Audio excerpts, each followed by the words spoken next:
सभी 9 ग्रहों में रहस्यमय ऊर्जा रखने वाला केतु प्लैनेट एक ऐसा प्लैनेट है, अगर आप इसके राज को जान जाते हो, इसकी एनर्जी को जान जाते हो, तो आप अपनी लाइफ की क्वालिटी को बहुत अच्छा कर सकते हो।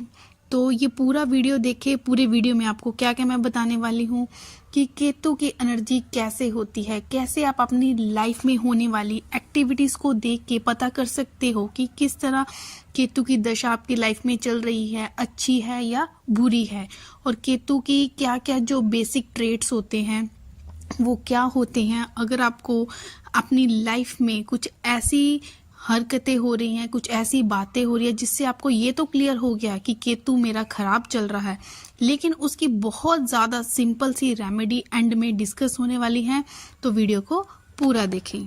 हेलो टू एवरीवन, मैं रिमी वात्स्यायन जो आपके लिए नुमेरो, एस्ट्रो और वास्तु पे बहुत अच्छी अच्छी वीडियोस लेके आती हूँ। अगर आप फर्स्ट टाइम मेरे इस चैनल पे विजिट कर रहे हो तो जल्दी से इस चैनल को सब्सक्राइब करें, और प्रीवियस वीडियो का लिंक सारा आपको डिस्क्रिप्शन बॉक्स में मिल जाएगा, तो आप वहाँ जाके देख सकते हो। कहीं भी आपको वीडियो थोड़ा भी अच्छा लगा हो तो हिट करने से पीछे हिट द लाइक बटन, ठीक है, लाइक करने से पीछे ना हटें। इससे पीछे वाली वीडियो में मैंने राहु के बारे में डिस्कस किया है कि राहु अगर ख़राब हो तो आपको क्या करना चाहिए, ये क्या क्या उसके आपको इंडिकेशंस मिलने स्टार्ट हो जाते हैं। लेकिन अब मैं बात करने वाली हूँ सीक्रेट पावर की, जो कौन है, केतु। पहले केतु को थोड़ा समझो, केतु है क्या। देखो, केतु मैंने बहुत बार अपनी प्रीवियस वीडियो में बोल रखा है, जो हमारा मतलब गर्दन से नीचे वाला पोर्शन है, ये सारा हमारा केतु है। अगर केतु है इट मीन्स इसके पास क्या नहीं है, दिमाग नहीं है, सिर्फ क्या है, दिल है, मतलब फीलिंग्स है। मतलब केतु वाला व्यक्ति जब भी किसी की केतु की दशा चल रही हो तो उसकी हरकतों को देख के आप पता कर सकते हो। अगर कोई भी बंदा दिमाग कम यूज कर रहा है, हर चीज इमोशनली फीलिंग के साथ कर रहा है, तो इट मीन्स उसके ऊपर केतु की दशा है। तो फर्स्ट इंडिकेशन तो ये होगी। आप खुद भी एक दूसरे को मतलब उसके डेली एक्टिविटीज को देख के पता कर सकते हो कि कौन सा प्लैनेट इस टाइम इसमें एक्टिव है या किसकी दशा खराब है। तो हमें छोटी छोटी चीजें अगर कहीं से सीखने को मिले तो सीखते रहना चाहिए। अब मैं बात कर रही हूँ, जैसे केतु एक सीक्रेट पावर है, तो सीक्रेट पावर को समझना इतना इजी नहीं होगा, क्योंकि सीक्रेट में छुपी हुई चीज़ कभी भी कुछ कर सकती है, ठीक है, आपको बता के नहीं करेगी।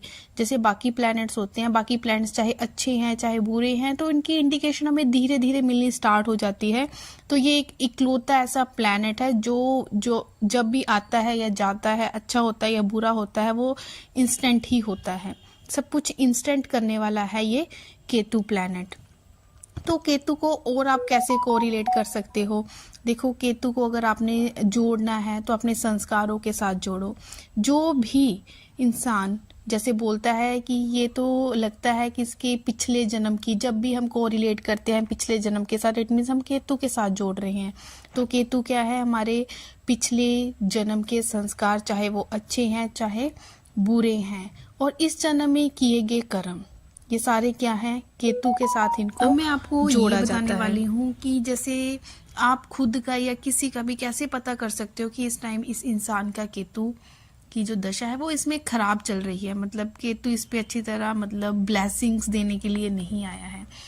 तो एक तो अगर कोई इंसान बार बार कॉन्टिन्यूसली क्या कर रहा है, गलत डिसीजन ले रहा है, एक के बाद एक गलत डिसीजन उसे लिए जा रहे हैं, तो ये तो सबसे बड़ी इंडिकेशन होती है केतु के खराब होने की। दूसरा, उसको मतलब वो स्ट्रेस में रहेगा तो माइग्रेन का पेन भी होगा, तो माइग्रेन के पेन वाले मीन्स केतु के शिकार हैं, समझ लें। तीसरा, जब भी मतलब 90% ये माना जाता है, मतलब काफ़ी हद तक, कि जिस भी इंसान की किडनी इफेक्ट होती है, किडनीज खराब होती है, उसका भी कहीं ना कहीं जो लिंक होता है वो केतु के साथ होता है। केतु की अगर दशा अच्छी नहीं चल रही तो ऐसे इंसान डिप्रेशन में भी जा सकते हैं। और आप केतु की दशा खराब होने की कैसे समझ सकते हो, कहीं भी आपका मतलब लीकेज ऑफ वाटर हो रहा है आपके घर में, ठीक है, जहाँ पे पाइप्स का जोड़ है वहाँ से पानी का लीकेज स्टार्ट हो गया है, तो समझ जाएं कि इतना मतलब आप घर की हालत को देख के समझ सकते हो कि अभी केतु की जो दशा है वो खराब होनी शुरू हो गई है।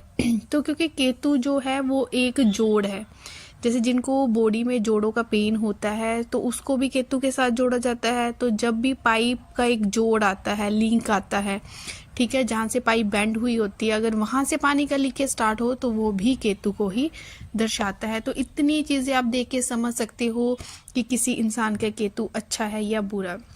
चलो अब सारी बुरी बुरी बातें होगी, इंडिकेशंस के बारे में बातें होगी। अब हम बात करते हैं रेमेडी की, क्योंकि हर चीज़ की एक रेमेडी होती है। हम हर प्लैनेट से ब्लेसिंग्स लेना चाहते हैं, वो देना भी चाहते हैं, लेकिन हम उसके लिए क्या करें? बस एक छोटी छोटी चीज़ें हमें अपनी डेली लाइफ की हैबिट में ऐड करनी होती है, वो आप सुन लें। देखो, अगर आपने, सबसे जर्नल सी बात ये है कि अगर आपने अपना केतु ठीक करना है तो उससे के लिए आपको बृहस्पति जी को खुश करना होगा। अब बात आती है कि हम बृहस्पति जी को कैसे खुश करें। बृहस्पति जी के लिए आपको कुछ नहीं करना है, एक सिंपल सी रेमेडी करनी है कि सुबह आप आदत डाल लें केसर का तिलक लगाने की। अब लास्ट में जो सबसे बेस्ट रेमेडी है केतु के लिए, तो वो क्या है? अभी आप और भी समझ सकते हो, अगर आप बार बार आपको बिजनेस ट्रिप करने को मिल रहे हैं लेकिन उसका रिजल्ट कुछ नहीं निकल रहा, तो ये भी इंडिकेशन होती है कि केतु खराब है आपका। ठीक है, काम तो बहुत कर रहे हो, मतलब बार बार ट्रिप्स ले रहे हो लेकिन उसका रिजल्ट नहीं मिल रहा, तो ये भी केतु का खराब होने को ही दर्शाता है। जो सबसे बेस्ट रेमेडी है, अब सुने वो। देखो, आपने काफ़ी घरों पे और मंदिर में तो खास कर, या किसी भी धार्मिक स्थलों पे आपने झंडा देखा होगा कि झंडा लगा होता है। तो जो झंडा है वैसे वो किसका प्रतीक माना जाता है? वो माना जाता है विक्ट्री का, सक्सेस का। ठीक है, तो ये केतु को दर्शाता है। ठीक है, तो हमें क्या करना चाहिए कि मंथली, वीकली, जैसे भी आपको सूट करता है आपके काम के अकॉर्डिंग, हमें जो होते हैं धार्मिक ट्रिप रखनी चाहिए।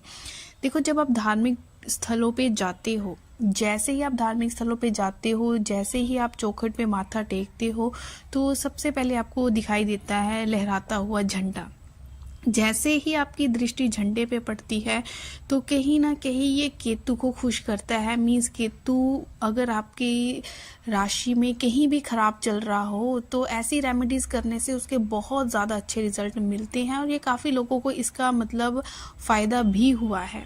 ठीक है, तो ये ट्रिप ज़रूर करनी चाहिए आपको, चाहे फोर्स चेंज कर लो पर एक फेथ के साथ। ठीक है, किसी भी चीज़ का रिजल्ट लेना है तो आपको अपना फेथ तो डालना ही होगा। दूसरी बात, जैसे हम देखते हैं कि पहले तो ये काफ़ी, अब तो काफ़ी हद तक ये रिवाज उठता जा रहा है कि हम सिर को ढक के रखते थे। पिछले टाइम में हमने देखा है कि मोस्टली लेडीज़, और कहीं भी धार्मिक स्थलों पे जाना हो तो जो जेंट्स है वो भी सिर ढक कर ही जाते थे। गुरुद्वारों में तो स्पेशली अभी तक ये स्ट्रिक्टली फॉलो किया जाता है, लेकिन मंदिरों में कहीं ना कहीं लोग क्या कर देते हैं, इसको इग्नोर कर देते हैं। हमें क्या करना चाहिए? सिर को ढक कर रखना चाहिए। माथा टेकते टाइम सिर ज़रूर ढका होना चाहिए, क्योंकि ऐसा करने से भी हम अपने केतु को बहुत स्ट्रॉन्ग कर रहे हैं। तो अगर हम ज़्यादा अपना सिर ढक कर रखते हैं, क्योंकि एक एनर्जी का फ्लो जो हमारी बॉडी, क्योंकि हेड से भी एनर्जी निकल रही है, अगर हम कोई भी अच्छी एक्टिविटी करते टाइम अपने सिर को ढक के रखते हैं तो जो वो एनर्जी है वो फ्लो बाहर को नहीं जाता, वो हम तक ही रह जाता है, जिसका हमें बहुत अच्छा रिजल्ट मिलता है। तो केतु को, जैसे मैंने बोला, झंडे वाला ये तो बहुत बेस्ट है, ऐसे ढकने वाला भी बहुत बेस्ट है। केतु एक आर्मी का काम करता है। ठीक है, आर्मी का काम करता है क्योंकि इसको विक्ट्री के साथ जोड़ा गया है। जैसे आर्मी हमारे देश की बाउंड्रीज को प्रोटेक्ट करती है, उसी तरह केतु हमें बाहर वाली एक्सटर्नल जो नेगेटिव पावर्स होती है उससे हमें क्या करता है, बचा कर रखता है। तो इसको स्ट्रॉन्ग तो आपको करना ही होगा। तो इसी तरह की वीडियोस के साथ मैं मिलती रहूंगी आपको, तब तक के लिए टेक केयर। मिलते हैं